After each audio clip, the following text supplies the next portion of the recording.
California, here we come. The first clues to Enron's new strategy hit California with a jolt. It started at noon, rolling across the state. Sacramento, San Francisco, Beverly Hills, Long Beach, San Diego. 26,000 miles of California power lines, enough to circle the earth. But for the second day in a row, not enough electricity for America's largest state and the world's sixth largest economy. California's deregulated system was a bizarre compromise between legislators and free market advocates. The rules were complicated and hard to follow. Inside Enron, California's system was little more than a joke. And once in place, Enron made sure that the joke would be on California.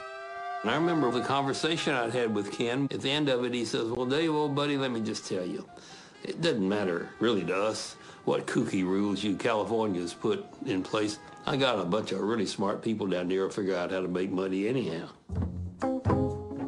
One of the smartest guys at Enron was Tim Belden, who ran the West Coast trading desk. Tim Belden was a fervent believer in the idea of free markets, and as such, he spent hours poring over the new rules for the deregulation of California's energy industry, looking for loopholes that Enron could exploit to make money. He found plenty. After the bankruptcy, a confidential memo surfaced revealing the names of Belden's strategies to game the California market. Wheel out, get shorty, fat boy. Recently, audio tapes of the Enron traders were discovered. What do you want to call this project? I have a catchy name for that. How about, something friendly like Death Star?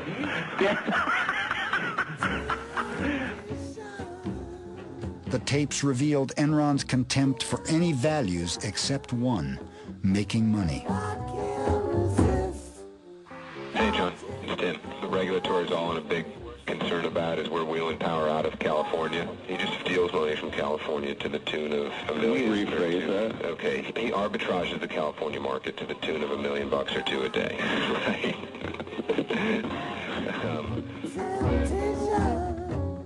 An arbitrage opportunity has been defined to me as any opportunity to make abnormal profit. So an abnormal profit would be returns above and beyond the norm. I was told that a good trader is a creative trader, and a creative trader is a trader that can find arbitrage opportunities.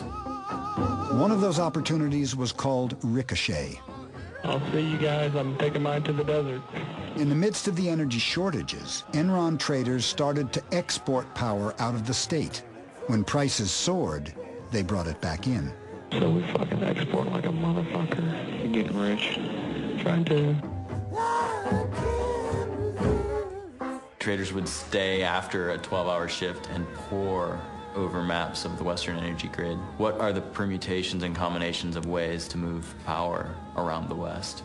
And I think that that's something that Enron knew better than any other energy marketer in the country, period.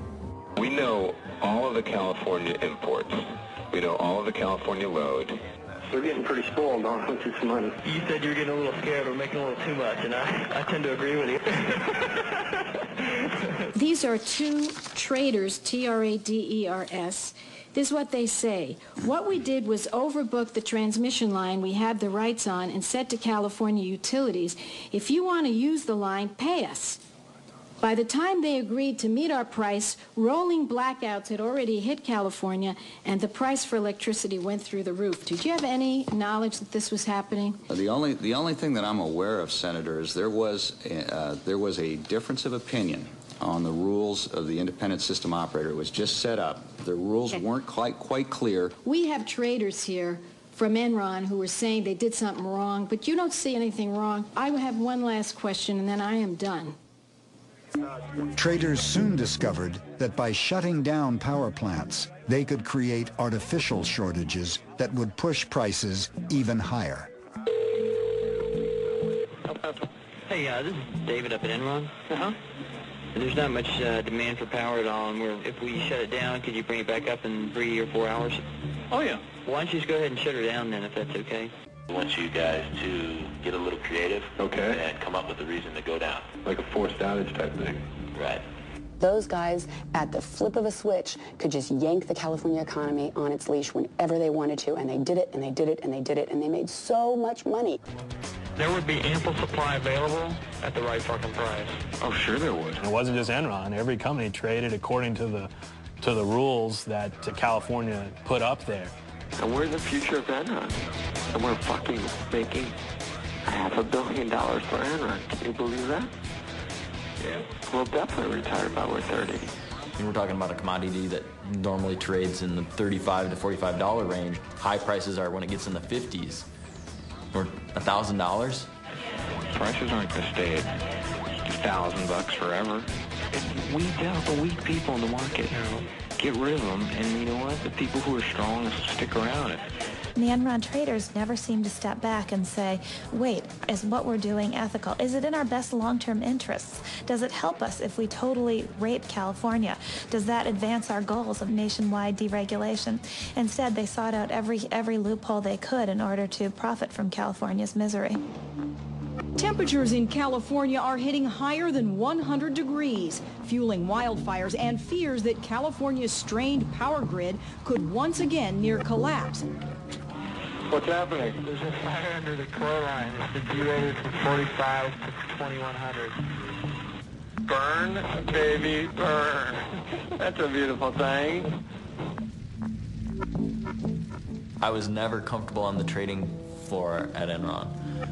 And if I had questions, I didn't ask them because I didn't want to know the answer. I didn't want confirmed what I suspected might be true. That what I was doing was, in fact, unseemly, or was at least unethical, if not worse. Why did the traders do what they did?